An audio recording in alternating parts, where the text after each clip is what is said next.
La historia de Jacob y Esaú es una de las más fascinantes y complejas de la Biblia, recogida principalmente en Génesis 25 a 33.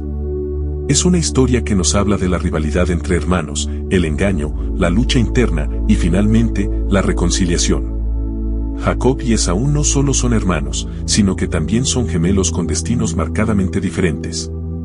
Esta narración no solo refleja las luchas personales de los personajes, sino que también nos enseña sobre el poder del perdón y la redención. Te invito a que recorramos juntos esta fascinante historia, descubriendo los detalles que la hacen tan relevante aún hoy. Capítulo 1. El nacimiento de Jacob y Esaú, Génesis 25 versículos 19 a 26.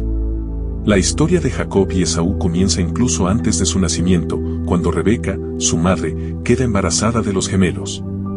En medio de su embarazo, Rebeca experimenta una lucha interna tan intensa que busca al Señor para entender qué está pasando dentro de ella.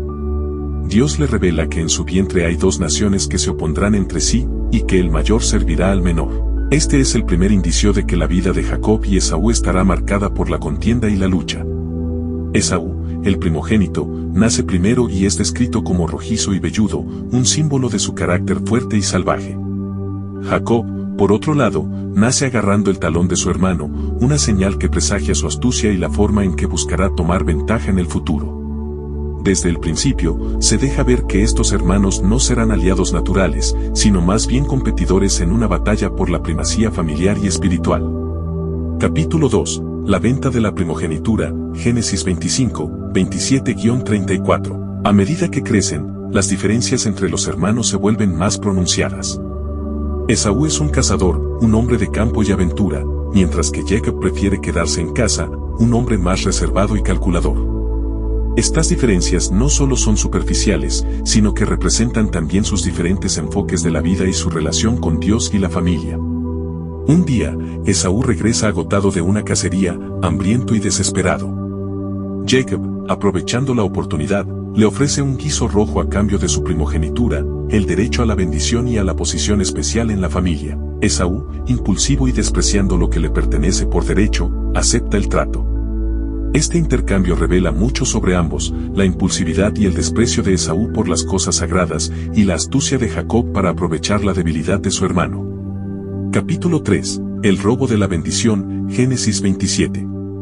El engaño de Jacob no termina con la venta de la primogenitura.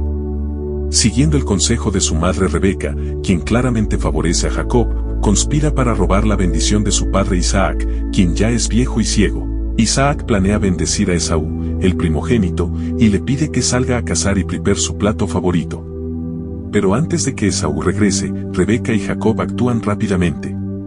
Rebeca cocina el plato favorito de Isaac y Jacob se disfraza con la piel de cabra para parecerse a su hermano velludo. Isaac, aunque sospecha, termina bendiciendo a Jacob, pensando que es Esaú. Esta bendición es irrevocable y crucial, ya que asegura la prosperidad y el liderazgo del que la recibe. Cuando Esaú llega y descubre lo que ha sucedido, estalla en un grito de dolor y jura matar a Jacob tan pronto como muera su padre. Este evento marca el punto de no retorno en la ruptura entre los hermanos. Capítulo 4. La huida de Jacob y el encuentro con Dios, Génesis 28, 10-22. Por temor a la ira de Esaú, Jacob huye a la tierra de Harán, a la casa de su tío Labán. En su huida, Jacob tiene un encuentro trascendental con Dios en Betel.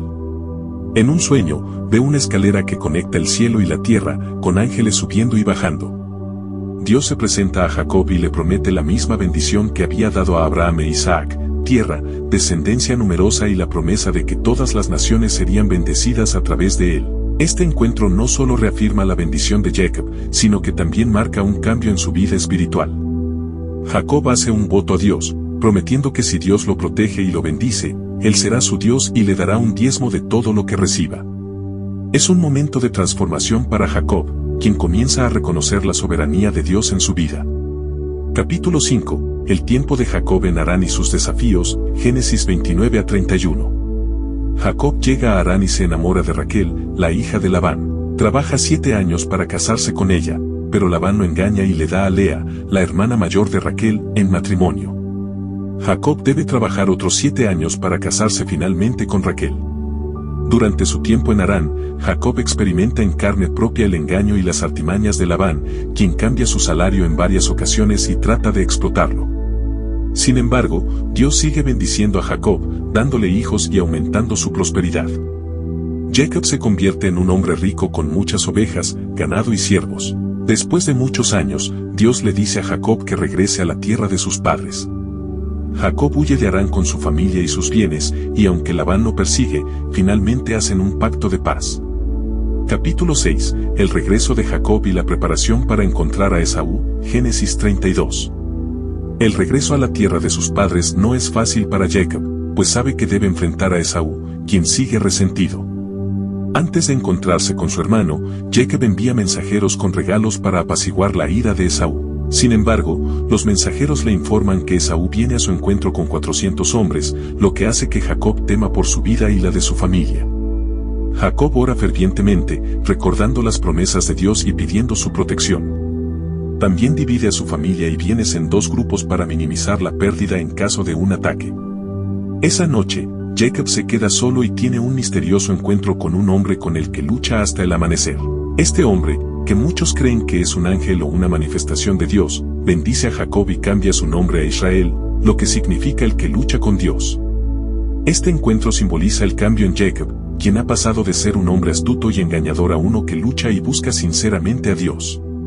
Capítulo 7. La reconciliación con Esaú, Génesis 33.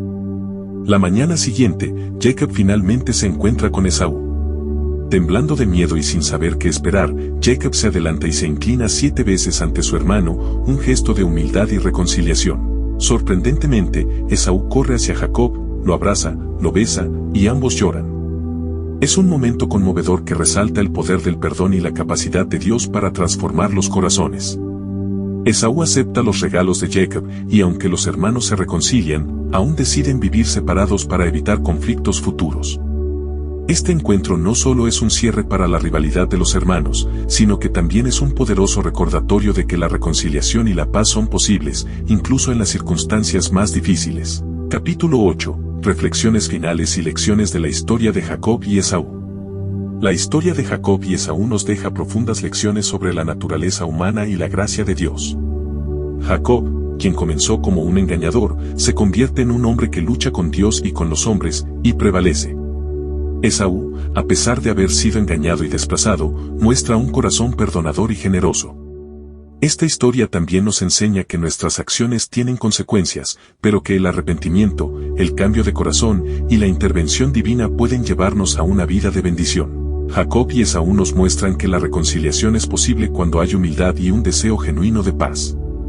La historia de estos hermanos continúa resonando como un recordatorio de que, sin importar cuán profundas sean las heridas, la reconciliación siempre es una opción disponible a través del perdón y la gracia de Dios.